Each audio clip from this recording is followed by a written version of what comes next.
दोस्तों नमस्कार। आप देख रहे हैं एमडी वार्ता लाइव न्यूज। हर खबर हर पल सबसे पहले, सत्य का संकल्प, निष्पक्षता की पहचान। आप हैं एमडी वार्ता लाइव न्यूज के साथ। नमस्कार, मैं हूं लाल कृष्ण दुबे और आप देख रहे हैं एमडी वार्ता लाइव न्यूज। वक्त है आज की अहम खबर का। सीधी बात, सटीक बात, एमडी वार्ता लाइव न्यूज पर। इस वक्त की सबसे अहम खबर पर हमारी नजर सीधे ग्राउंड जीरो पे। देखिए पल पल का अपडेट। नमस्कार दोस्तों, नमस्कार। जैसा कि आज हम आपको बताने जा रहे हैं, आजमगढ़ के रेशम नगरी मुबारकपुर में 3 बहुउद्देशीय रेशम वस्त्र उत्पादन सहकारी समितियों का वार्षिक आम बैठक यानी एजीएम किया गया, जिसमें समिति के सभी मेंबर्स और पदाधिकारियों ने मुबारकपुर की मूलभूत समस्याओं पर विचार किया और उन समस्याओं का समाधान भी समिति के माध्यम से निकाला गया। चाहे वो बिजली की समस्या हो या लोकल वहाँ के व्यापार की समस्या हो, मार्केटिंग की व्यवस्था हो, डिजाइनिंग की व्यवस्था हो, इसी क्षेत्र में आगे बढ़ते हुए बुनकर के बच्चों के लिए रेशम विभाग से आए श्री ए.के. राव जी ने ये भी बताया कि बुनकर के बच्चों के लिए डिजाइनिंग आदि की उच्च डिग्रियां सरकार द्वारा कराई जा रही हैं, जो उनकी सीटें आरक्षित हैं। तो सबको इसके बारे में जागरूक भी किया गया कि अपने बच्चों को भेजें और उन डिजाइनिंग आदि की डिग्रियों को लेकर के अपने वस्त्र के उच्च क्वालिटी को मेंटेन करें और अधिक से अधिक लाभ उठाएं। तो हम देर न करते हुए आइए दिखाते हैं आपको इस पूरी बैठक की वीडियो, और आप भी देखें और अंत तक वीडियो में बने रहिए, जिससे कि आपको इन बहुउद्देशीय सहकारी समितियों का पूरा उद्देश्य, लक्ष्य और कैसे करना है, प्री ककून क्या होता है, पोस्ट ककून क्या होता है, आगे उसको कैसे किया जाएगा और योजनाएं क्या है, उसमें लाभ किस प्रकार से समितियों के लोगों को मिलेगा, इन सभी विचारों पर विस्तार से चर्चा सुनेंगे। तो आइए चलते हैं आज की पूरी बैठक की ओर और अंत में सुनेंगे श्री ए.के. राव जी के द्वारा दिए गए संबोधन को। धन्यवाद। 2 तरह की योजनाएं चल रही हैं।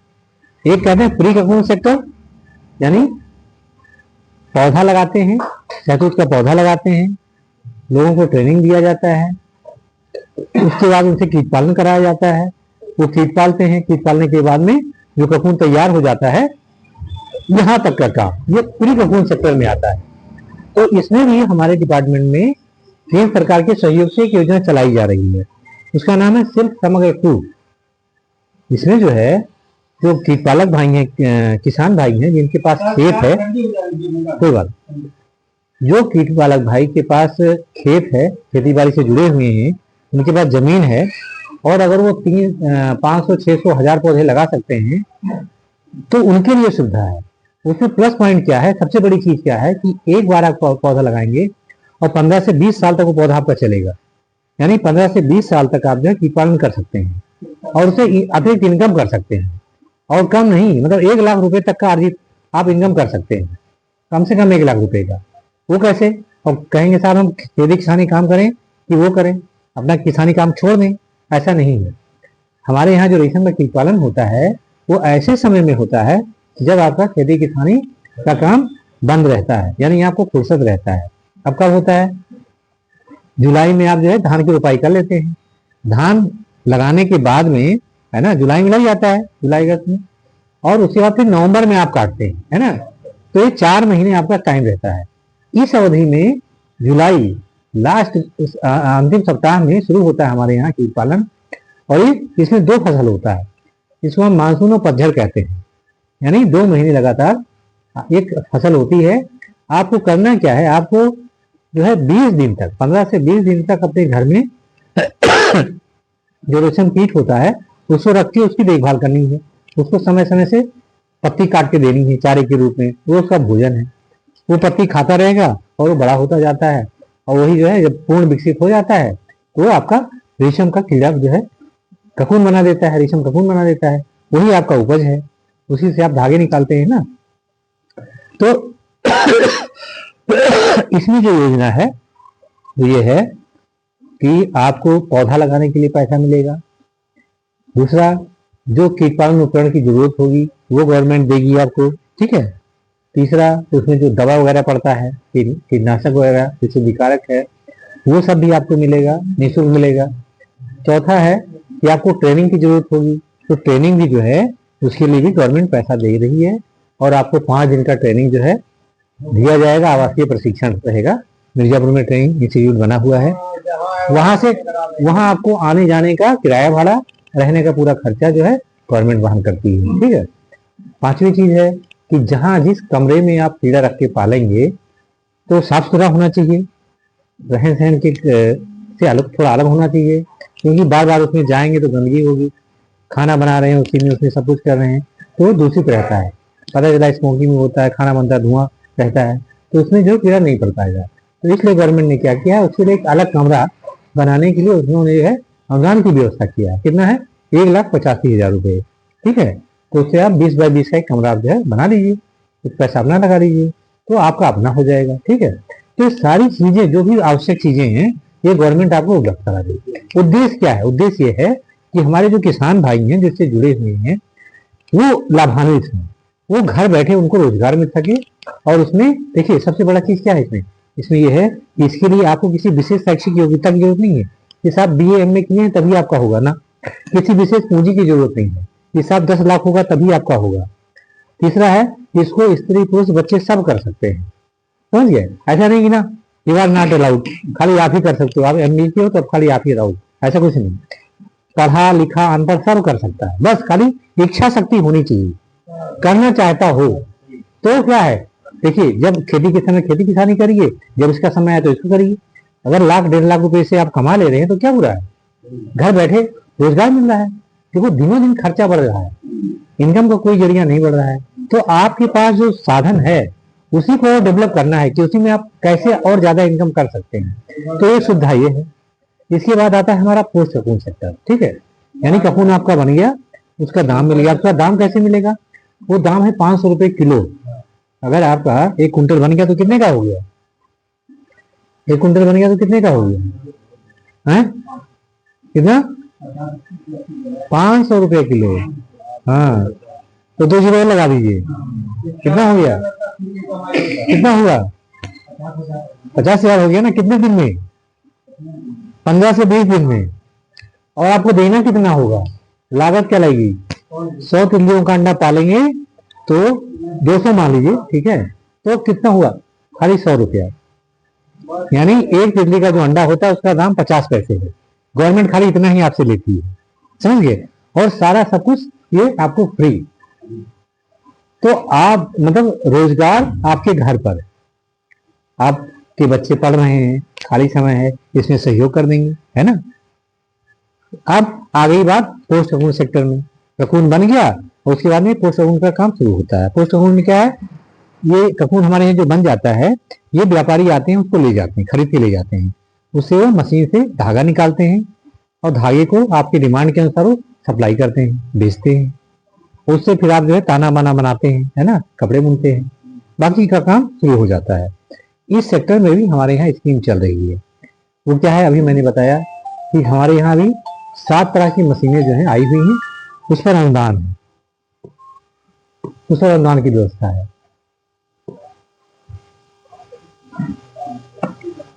और उस पर जो है 75% अनुदान दिया जा रहा है। यानी आपको खाली 25% उसमें लगाना है। और जो मशीनें हैं उसमें है आपका नंबर 1 ट्विस्टिंग यूनिट है, तो धागे को ट्विस्ट करते हैं, 2 प्लाई 3 प्लाई का बनाते हैं, ठीक है। दूसरा है आपका इलेक्ट्रॉनिक जैकार्ड मशीन है, जिसकी कीमत 2,42,000 है, ठीक है। तीसरा है CATD पंचिंग लेसिंग, वो पत्ता काटने वाली मशीन, ठीक है। इसका कीमत 5,85,000 है, ठीक है। इसके बाद में आपका माइक्रोटप डाइंग, धागे को रंगने के लिए, ये जो है इसकी कीमत 1 लाख रुपए है और ये 2 किलोग्राम का है। इसमें 25% आपको लगाना है, यानी 1 लाख का है तो आपको खाली 25,000 ही देना होगा। इसके बाद में बड़ी मशीन है, आर्म डाइंग मशीन है, वो जो है 50 किलोग्राम की है, उसकी कीमत करीब 24 लाख रुपए है। ठीक है। उसके बाद में फिनिशिंग यूनिट है, यानी जो आपका साड़ी वगैरह तैयार हो जाता है इसके लिए कलरिंग मशीन है, वो 11.5 लाख रुपए की है। ठीक है। उसमें भी 25% आपको लगाना है, 75% अनुदान है। ठीक है। इसके बाद एक मशीन और है, वो क्या है, pneumatic lifting two loom unit, यानी 2 लूम जो हैंडलूम होता है उसमें जो बांस की लकड़ी लगा रहता है नीचे, तो दबाते हैं तो वो जो है आपका हट जाएगा, उसकी जगह जो है एक मशीन लग जाएगी, उसी का नाम ही है pneumatic lifting two loom unit, उसी का नाम है। वो लग जाएगा, उससे 2 लूम आपका कंट्रोल होगा। वो बटन है, उसका बटन दबाना है, उसको नहीं दबाना है, समझ गए। तो उसकी कीमत 38,000 रुपये है। उसमें आपका लागत कितना है, 9,500 रुपये मात्र। ये 7 तरह की मशीनें हमारे यहाँ आई हुई हैं, और आप लोग आपस में चर्चा कर लें, बातचीत कर लें, और जो आपको चाहिए हमें दे दें। ठीक है। दादा के माध्यम से भिजवा दें मेरे पास। ठीक है। मैं उसको भेज दूंगा अपने डिपार्टमेंट में, निदेशक महोदय को भेज दूंगा, तो अगले साल आ जाएगी, आपको मिल जाएगा। ठीक है। साथियों नमस्कार। पिछले कई महीनों से लगातार हम लोग समिति को लेकर बैठक कर रहे हैं और कई समस्याओं पे हमने चर्चा किया है। आज का जो एनुअल जनरल मीटिंग है वो इसी विषय को लेकर है कि जिन समस्याओं को लेकर हमने प्रस्ताव बनाया है, उस प्रस्ताव को लेकर समिति आगे कैसे कार्य करेगी, सरकार के साथ, समाज के साथ, संगठन के साथ, अन्य लोगों के साथ समन्वय बनाकर हमारी स्थानीय समस्या को कैसे सॉल्व किया जाए, उसी को लेकर आज ये एजीएम हमारी समाप्ति के नजदीक है। इस समिति में आखिरी चरण में हम लोग कुछ प्रस्ताव पढ़ेंगे, और जो आपकी समस्याओं पे जो हमने चर्चा की है कई दिनों से और न्यूज और मीडिया में चल रही है, उन समस्याओं को लेकर समिति मिलकर काम करेगी। तो उसमें मैं प्रस्ताव पढ़ूंगा, तो आप केवल उसमें सहमति यानी पारित बोलेंगे, और अगर आपको लगता है कि नहीं, इसकी आवश्यकता नहीं है, तो आप उसमें असमर्थन बोलेंगे। तो ध्वनि मत के साथ ही ये प्रस्ताव पारित होगा। ध्वनि में जो जोर से बोलेगा और उसका रहेगा। अगर मान लीजिए कि हाथ बोलने की ज्यादा उठ रहे हैं, तो हम समझेंगे उसमें आपकी असमर्थन है। तो मैं इस कार्य को आगे बढ़ाता हूं। आज का जो एनुअल जनरल मीटिंग है वो सिफा बहुउद्देशीय रेशम वस्त्र उत्पादन समिति का है। मुबारकपुर में हम लोग बैठे हैं। हमारे बीच में मैं राकेश कुमार पांडे, बहुउद्देशीय रेशम सहकारी समितियों के गठन में मैंने भूमिका निभाई है और आप लोगों से पहले भी परिचय हो रखा है। मैं औपचारिक तौर पे वीडियो रिकॉर्डिंग पे एक बार और फिर से परिचय दे देता हूँ। हमारे बीच में लखनऊ बनारस से आए हमारे additional director Shri A K. Rao sahab हैं, जिन्होंने अभी तक आपको मशीनों, उनकी सब्सिडी, आपके बच्चों के भविष्य के लिए निःशुल्क शिक्षा के ऊपर और हायर एजुकेशन के लिए निःशुल्क कैसे होगा उस पर आप लोगों ने चर्चा की है। हमारे बीच में आजमगढ़ के जो सबसे ज्यादा बुनकरों में जाने जाते हैं, जिनकी वजह से आजमगढ़ को या मुबारकपुर को सिल्क सिटी कहा जाता है, श्री इफ्तिकार भाई साहब हैं, और वो बड़े तत्परता के साथ हमारे बीच में मौजूद है। इनकी अध्यक्षता में मुबारकपुर में यहाँ बैठक हो रही है। समिति के अध्यक्ष हमारे बीच में श्री आरिफ भाई, क्या नाम से पुकारते हैं? मोहम्मद आरिफ जी हमारे बीच में बैठे हैं। तो मैं आगे प्रस्ताव पढ़ना शुरू करता हूं। तो आप सभी का स्वागत है सम्मानित सदस्यों। मुबारकपुर आजमगढ़ में 29 नवंबर 2025 को बहुउद्देशीय रेशम वस्त्र उत्पादन सहकारी समिति लिमिटेड सिफा की वार्षिक साधारण सभा आयोजित हुई। बैठक की अध्यक्षता मैं राकेश कुमार पांडे ने की, जिसमें इफ्तिकार भाई बनारस के मंडल आयुक्त श्री ए.के. राव जी, प्रतिनिधि श्री लाल कृष्ण दुबे जी तथा अध्यक्ष हमारे बीच में बैठे हैं, अध्यक्ष और सचिव। सभागण उपस्थित रहे। सभा में बुनकरों की समस्या पर विस्तृत चर्चा हुई तथा समग्र समाधान प्रस्तावों को क्रमवार सर्वसम्मति से पारित करने की बात आपके सामने रखी जा रही है। जो हमारी मुख्य समस्या रही वो बनारस के मंडला की नहीं, ये रेशम विभाग के मंडला भी। मैं इसमें एक बार फिर से सुधार करूंगा। ये ऑडियो में ऑटोमेटिकली रेशम विभाग के additional director Shri A K. Rao sahab है हमारे बीच में, तो ये आप इसमें एडिट कर लीजिएगा। राइट। हाँ। मुख्य समस्या जो हमारी रही क्रमवश हमारी 5 है, जिस पर हमने चर्चा की है। एक, एक्सपोर्ट रुकना, जो यहाँ से रेशम का एक्सपोर्ट होता है, तो उसकी वजह से जो बिक्री में गिरावट आई है। तो निर्यात बंदी से लेकर बाजार में मंदी, बिक्री में भारी कमी, ये हमारी पहली समस्या है। दूसरी समस्या है वाराणसी व्यापारियों का शोषण, कम दाम, भुगतान देरी से देना, ताना बाना की कमी। ये दूसरी मुख्य समस्या हमारे बीच में हमारे भाइयों की है। तीसरी स्थानीय एकाधिकार, 8 से 10 बड़े कारोबारी का नियंत्रण रहता है जिनकी मनमानी से मजदूरी और रेट तय करते हैं। चौथे चरण की जो समस्या है वो परिवहन समस्या है हमारी, जिसमें ट्रेन की कमी से समय खर्च बढ़ता है। पांचवा है कॉरपोरेट शोषण, औने पौने दाम पर खरीदे और अधिक लाभ खुद लेना। यह हमारी पांचवी समस्या है। तो हमारी समिति क्या करेगी इस दिशा में, उसके लिए मैं प्रस्ताव पढ़ते जाऊंगा, एक एक प्रस्ताव पढ़ूंगा, आप ध्वनि मत से इसको पास करिएगा। स्थानीय बाजार विकास, जो स्थानीय बाजार है उस पर विकास करेंगे। सरकारी संस्थाएं मुबारकपुर के वस्त्रों को प्राथमिकता दें। क्या ये सही रहेगा पहला प्रस्ताव? इसके लिए कार्य करेंगे। पारित है, धन्यवाद, आप लोगों ने इसको पारित किया है। दूसरा है डायरेक्ट टू मार्केट मॉडल, यानी हम सीधे अपने मुबारकपुर में ही मार्केट को डेवलप करें, मध्यस्थ हटाकर, यानी जो बिचौलिए हैं उनको हटाकर सीधा लाभ बुनकरों को दें। क्या ये प्रस्ताव सही है? ठीक है। तीसरा है विशेष व्यापारिक train, Azamgarh Varanasi oblique Delhi route को सुगम बनाने के लिए हम प्रयास करेंगे। क्या ये पारित किया जाए? चौथा है बुनकर हाट या हेरिटेज जोन, सीधे ग्राहक संपर्क, युवा रोजगार प्रशिक्षण की दिशा में कार्य करना है। सहमत है? सहमत। पांचवा प्रस्ताव ई कॉमर्स एकीकरण। ई कॉमर्स मतलब ऑनलाइन जो हम लोग बिक्री करते हैं, जैसे Amazon, ONDC, Flipkart, GeM portal पर हम अपनी ब्रांडिंग बढ़ाएं व्यक्तिगत हमारे बुनकरों के लिए। क्या ये सुझाव अच्छा है? छठा है, धन्यवाद, आप लोगों ने इसको पारित किया। छठे पे मैं आता हूं, आधुनिक माइक्रो मशीनरी, जो अभी सर ने डिस्कस किया है। व्यक्तिगत अब्लिक समिति स्तर पर छोटे स्केल मशीनें लगाने हेतु वित्तीय सहायता, इसके लिए हम कोशिश करेंगे। पारित है, धन्यवाद। सातवां है लेटेस्ट डिजाइन कटिंग मशीन, छोटे स्केल कटिंग मशीन डिपो स्थापित कर डिजाइन में सुधार के लिए प्रयास करना।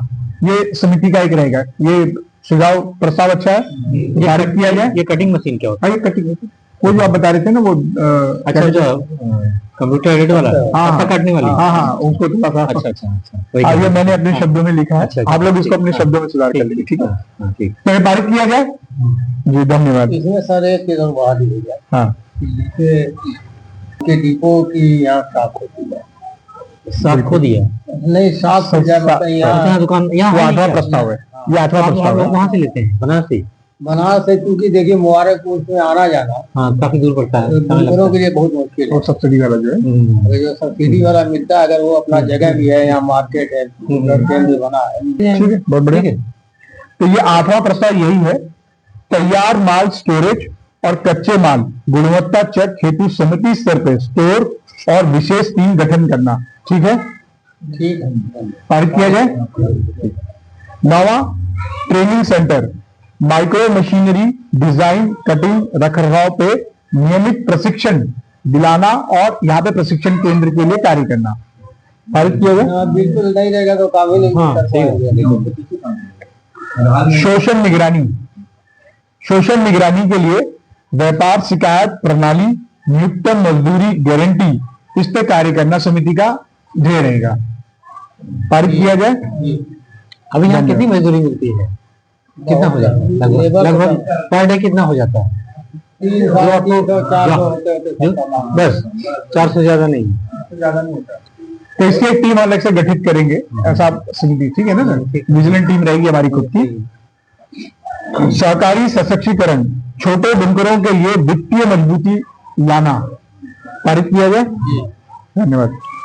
युवा प्रशिक्षण, जैसा भी सर ने बताया, डिजाइन मार्केटिंग कौशल विकास के लिए कार्य करना। ठीक है, पारित किया जाए। जब जोर से बोल लीजिए, आखिरी वाला बच्चे से जुड़ा है। हाँ, धन्यवाद, धन्यवाद। गुणवत्ता ब्रांडिंग, जो मैं अभी आपसे डिस्कस कर रहा था, उत्पादन वृद्धि हेतु विशेष टीम, इसको पारित किया जाए। एक टीम तैयार की जाएगी गुणवत्ता के लिए, क्वालिटी कंट्रोल के लिए। ठीक है, पारित किया जाए। धन्यवाद। सामाजिक सुरक्षा, स्वास्थ्य बीमा विस्तार करना बुनकरों के बीच में, इसके लिए अगर हम सरकार से भी मदद लेंगे और प्राइवेट डॉक्टर से भी मदद लेंगे, समिति की कोशिश रहेगी सबको स्वास्थ्य से जुड़े जो सहयोग है वो मिल सके। अच्छा, आप लोग का स्वास्थ्य वाला कार्ड बना है कि नहीं बना है? यहाँ तो बंद हो गया, या बंद हो गया? बहुत लोगों को नहीं बना है, इक्का दुक्का के बना नहीं तो अच्छा।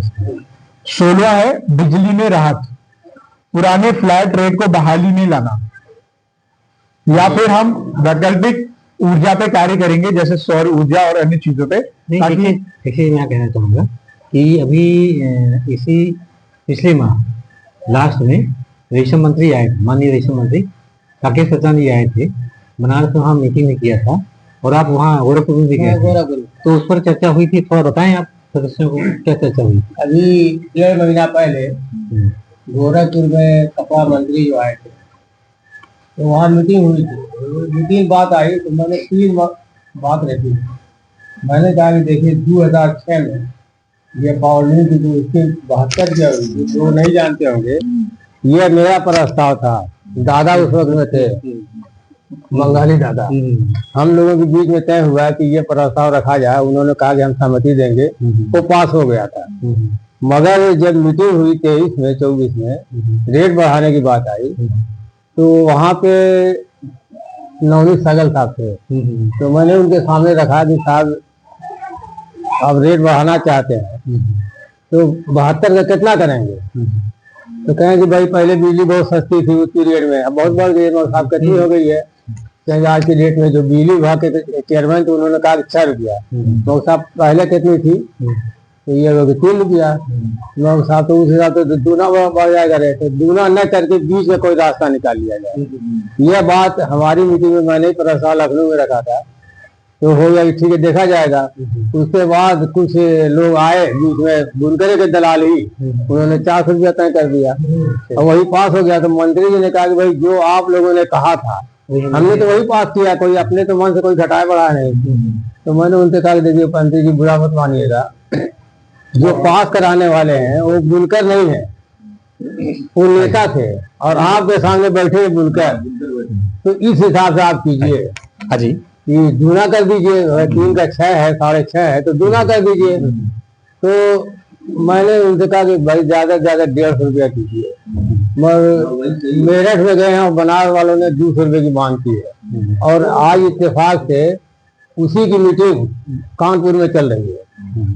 तो मैंने एक प्रस्ताव दिया रखा कि रेट कम कर दीजिए। दूसरे जो बिजली सब्सिडी बिल मिलती है हैंडलूम वालों को 3936 रुपया 1 साल की, ये पिछली सरकार में मैंने पास कराया था अगले पीरियड में। मैं साहब तो आप तो दूना का 6 गुना रेट बढ़ा दिए हैं और हमको 11 साल पहले ये तय हुआ, तो आप कितना रेट रहेगा?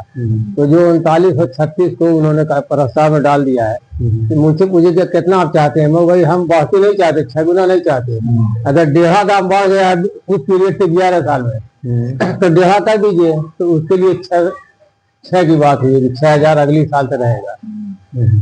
दूसरे एक प्रस्ताव मैंने वहाँ और दिया था कि पिछली सरकार में हमने बुनकरों के लिए स्पेशली जो 60 साल से ज्यादा जो बुनकर हो गए हैं उनके लिए एक प्रस्ताव दिया था कि भाई इनको जो जिस तरीके से सरकार देती है 60 साल से ज्यादा लोगों को इनके नाम से बीमा शुरू किया जाए, इनको सब्सिडी दी जाए।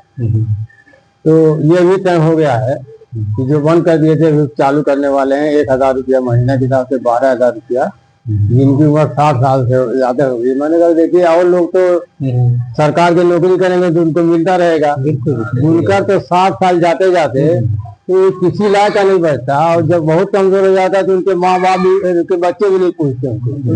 तो कम से कम अगर 1000 रुपया महीना 60 साल के बाद मिलता रहेगा उनको, तो कम से कम उनके चाह पान का, अपने देखभाल का, दवा इलाज का उतना व्यवस्था कर लेंगे। बहुत अच्छा। सबसे बड़ी बात है ये कला जो है ना और आगे कैसे बढ़ेगी अगर हम बुजुर्गों को नहीं प्रोत्साहित करेंगे। जिसे आज भी देखेंगे, मैं मैंने कहा था कि वहाँ कारखाना बंद हो रहा है वहाँ गोरखपुर में, उसकी बात आई। तो मैंने कहा कि देखिए आप लोग तो सब्सिडी देते हैं बिजली पर, तो किसी का 10 लाख बाकी आ रहा, किसी का 3 लाख है ना, पावरलूम वाले जितने जानते हैं।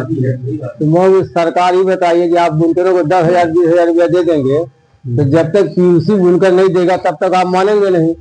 और आप कहते हैं हमने 23 से बिजली विभाग को पैसा दे दिया है, तो फिर हमारा क्या 5 साल 8 साल 10 साल का बाकी आ रहा है। आपने कभी बिजली विभाग से पूछा कि हमने जो सब्सिडी आपको दी है तो किसको आपने दिया है? हमसे तो 10,000 रुपया भी है देते हैं, कम से पूरा ब्यौरा लेंगे कि आपने कहाँ कहाँ किस वक्त में खर्चा किया, और आप करोड़ों करोड़ रुपया दे देते हैं और 10 साल 20 साल में आज तक पूछा नहीं है। बिजली विभाग वाले जानते क्या करते हैं, उनको मैं बताया कि बिजली का सिस्टम ऐसा है कि अगर हमने 1 महीना 2 महीना 4 महीना जमा नहीं किया तो उसका रेट बढ़ता चला जाएगा, और जब आपसे वसूलेंगे तो 3 गुना वसूलते हैं बिजली विभाग वाले। अगर तुरंत हर महीने का या हर साल का हिसाब आप ले लीजिए तो जितना सब्सिडी का पैसा आप देते हैं उसका आधा भी आपको नहीं देना पड़ेगा और सारे बुनकरों को मिल जाएगा। तो ये 3-4 बात मैंने रखी थी, कम से कम 60-70 आदमी थे, तो कम से कम हमारे प्रस्ताव को उन्होंने नोट किया और ज्यादा उम्मीद है कि अप्रैल से 200 रुपया लागू हो जाएगा। आज उसकी मीटिंग जो है कानपुर में चल रही है।